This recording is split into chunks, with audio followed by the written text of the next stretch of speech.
this is we're here as the team for Dismantling Resentment, a 5-week series about dismantling resentment. And we're sharing here right now why we're doing this, and a bit about where we're at, each of us. And I wanted to record this in case we want to share it after. Yeah. So yeah, start over. Yeah. So yeah, really knowing about resentments. I first learned about resentments when I was 15 years old, and I was doing something like in German it's called Selbsterfahrungsgruppe. I don't know the word in English. It's like a real and experimental space. And so I thought I know everything about it, but it was just in my mental body that I knew the concept.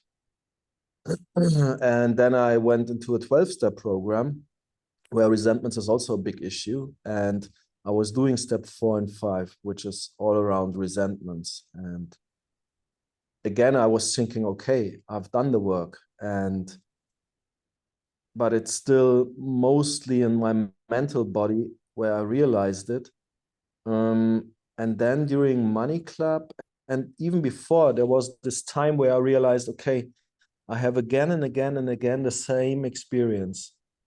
And one part is that I have certain expectations on other people. And most of the time, I experience again and again and again the same, let's call it disillusionment, which is also connected to sadness and anger and this thinking of why do people behave like that? And then during Money Club, I realized, okay, I want to go one step further and really find out what is it about this resentment. And I read the article and I asked Nicole if she will hold space for one process. And yeah, as there's this mental, okay, I got it. I have resentments and they can be a huge block in my own transformation and in my intimacy and in my connecting and relating.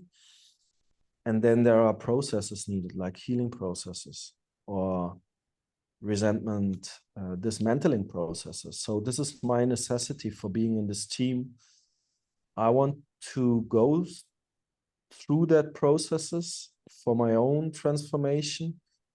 And I love to own that skill to support other people in doing the same.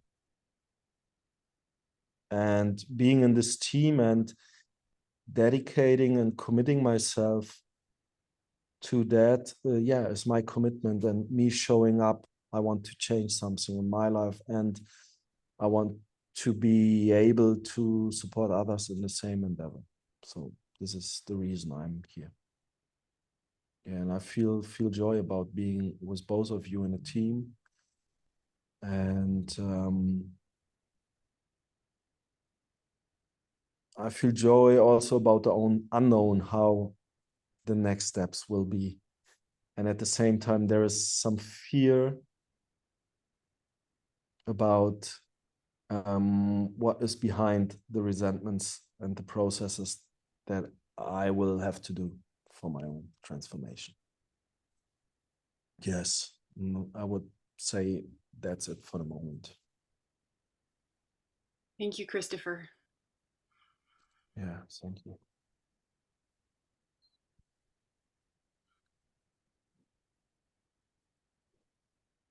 Yeah, I'll go next. Thank you. In the time here. In my research, I discovered, when I read Nicole's article, like 1 year ago, I think, there was something about how much this unconscious anger in my system, and also when I was starting to relate to my gremlin, there was this competition all the time with my gremlin. So my non-linear part, my part that can go in anywhere, like can go and to, the non-linear part was totally like compressed by my own unconscious anger. Like I wasn't relating to my gremlin, and I was like really pushing my gremlin to not have any power.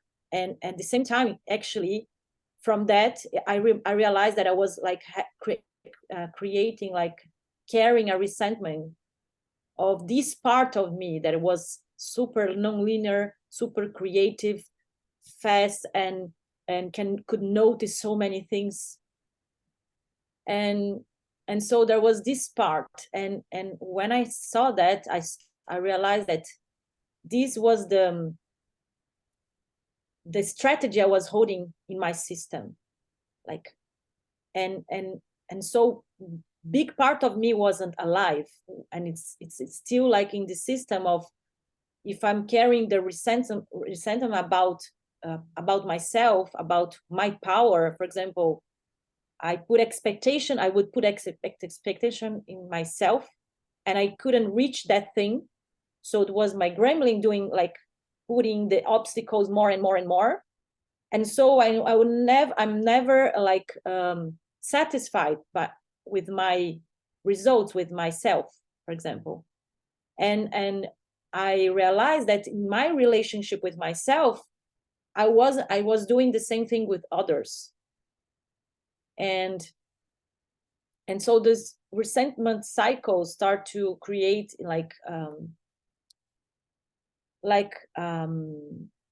oh, I don't want to create any more resentments, because this is taking me like to the sadness, to this unconscious sadness. And so I start to like be more isolated. I start to isolate myself because I was feeling the fear of doing something bad to people, because I was seeing this bad part of me doing that. And so this is a cycle that actually wasn't really helping me and helping like supporting me and supporting others, like really creating this disconnection from my village. And that thing was the cared by, like, support. Actually, how could I say that? But that story that I create, I cannot be with people because I will hurt people. I don't have to have a bad relationship with other people. So I would cut the intimacy was cared by, like, created by this unconscious fear. So it was in my system, like,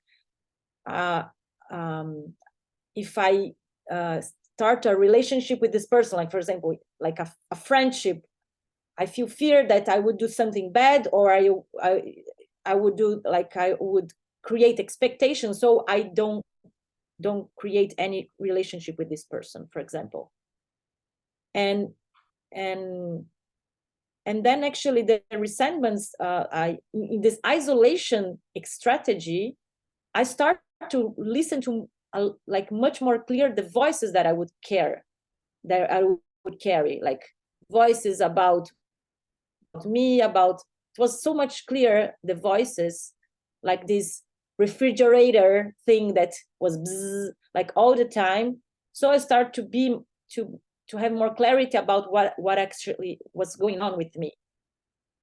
And it was like the gremlin afraid of connection and cutting intimacy and not having the expansion of my box, like not allowing my box to expand. And so there was this kind of movement in myself.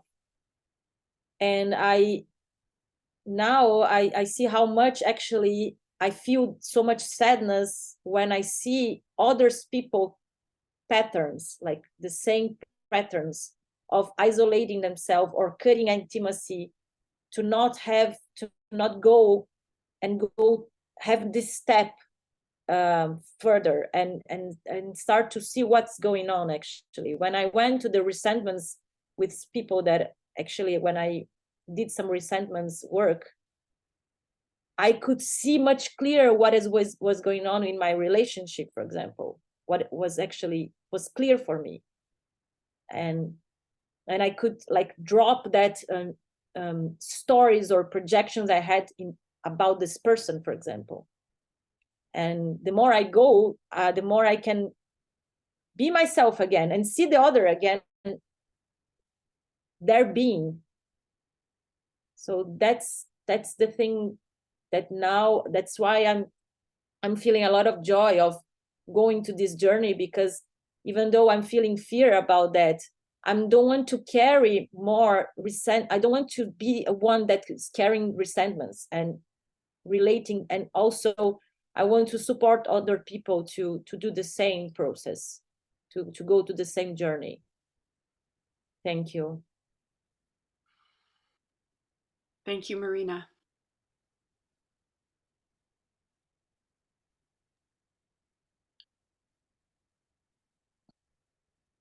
I'll go.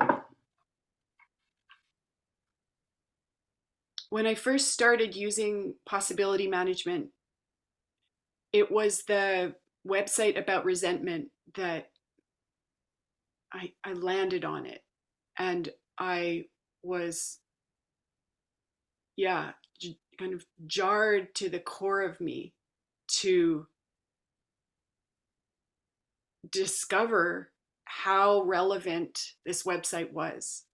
I had not ever thought of myself as a resentful person or a vengeful person. And yet, when I saw the map of how a resentment is created, I had to own, I've been doing this my whole life. I've been doing this a lot. This is what killed intimacy in so many relational spaces, was this expectation, and the expectation not being caught, and then not being met, and this disappointment with this, and this resentment that comes through this disappointment. And then how I use that to fuel revenge. I was like shocked and appalled to see this as something for me to own. And I started to use the website to kind of unpack, dismantle the resentments, and to start to take steps towards removing the expectations and like coming clean in these relational spaces, that I had this whole list of people that I had resentment about them. And it was, it was something I was chipping away at. And I felt glad to start noticing that, even when I turned my attention away from that particular map, the emotional healing processes I was doing, the conscious anger work I was doing to shift my anger from unconscious anger, irresponsible anger, to conscious anger, responsible anger, or using it consciously and responsibly, that it all made a difference to, it all cultivated the work that I was doing to dismantle and remove resentments. And yet it still took a long time before I went into the first space in person with someone and let them know and removed the expectation from them, and owned it, like you were talking about, how that's one of the steps that in 12 steps, Christopher. I practiced a lot with stand-in people, and it was as if I had gone from trusting myself too much, that while I pretended not to have resentments or denied that I had them and denied that I used them to take revenge, to being so scared to trust myself that I had really unpacked it enough to have a conversation with the person with whom I'd had so much shit in our relational space.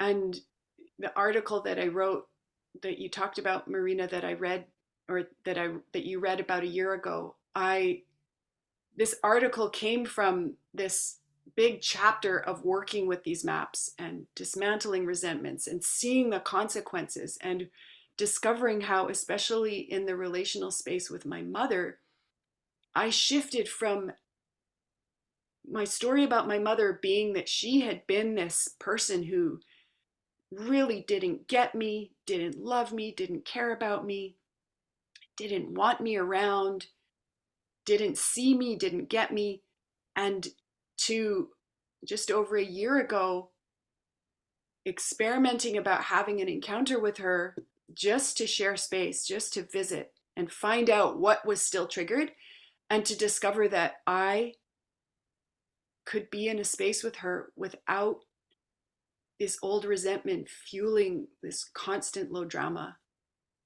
patterns. And yet, even though, you know, I could write that article and I could have this completely new relationship with my mother without her changing, it was me, I changed, that I still catch myself having expectations, usually after they've become disappointments and the resentment starts, and I notice this gremlin flavor as this part of me that is so angry and is using anger to do all the things that I, when other people do it, I'm like, ah, you're doing it, and yet I'm still doing it.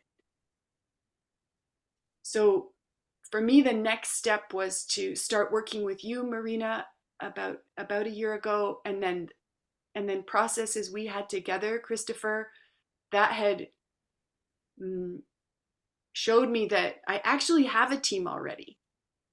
And then this other area of research that's developed as I've been dismantling my resentments is this possibility to be part of teams, to not be so much a lone wolf, to actually learn by practicing and experimenting to be part of a team, and to become a 3-cell, and then become a 3-cell that's delivering a series.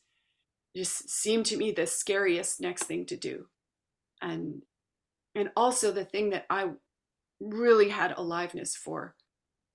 And here we are. And yeah, using my anger more consciously to create what I want, using my fear more consciously to create what I want, and then starting to be able to have more joy that I can stretch to use to go ahead and do things I'm scared to do. Yeah, and here we are, and I feel, yeah, this delicious, less mixed, these more feelings, less emotions, less mixed joy to be in this team with you, to be on the cusp of delivering this series, and fear, because yes, what you said, Christopher, about I know it, and I also know it from doing it, and yet still the doing it part is, you know, I can see how it could be easy to be like, oh yeah, I've done this, deliver the series, and avoid being in the series. And this is what I want, is to be in the series and to have a team where, you know, you can be like, Art, what's going on with you, Nicole? What's really happening? Because of the matrix you've grown about doing resentment dismantling work yourselves. Yeah, and I feel joy to be meeting with you today to take these next steps as we go from the preparation we've all been doing into this, inviting others into this series, into this team, and taking it to the next level. Thank you. Thank you, Nicole.